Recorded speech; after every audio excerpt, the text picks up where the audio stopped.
In this occasional series, The Washington Post brings you up to speed on some of the biggest stories of the week.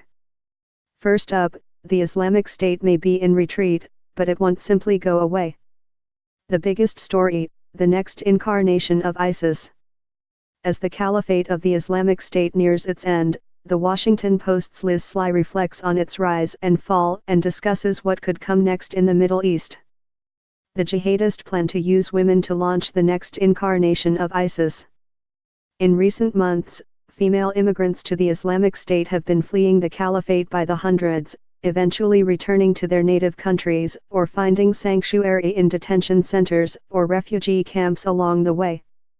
From North Africa to Western Europe, the new arrivals are presenting an unexpected challenge to law enforcement officials who were bracing for an influx of male returnees but instead have found themselves deciding the fates of scores of women and children. Read the full story by Swudme Kennett and Joby Warwick. An Iraqi woman's ordeal as an ISIS sex slave. While some women deliberately joined ISIS, others suffered in unimaginable ways under the group's rule. When the Islamic State swept into northern Iraq in 2014, thousands of Yazidis were killed and thousands more kidnapped, including women and girls who were taken as sex slaves. Now, 24-year-old former Yazidi sex slave Nadia Murad has unveiled her harrowing memoir, The Last Girl. The disturbing personal account is part of her effort to bring Islamic State members to justice for war crimes and genocide against the Yazidi people, writes Anne-Marie O'Connor. 5 other important stories. 1. Suddenly, Zimbabwe's biggest newspaper can print exactly what it wants. It's harder than it sounds.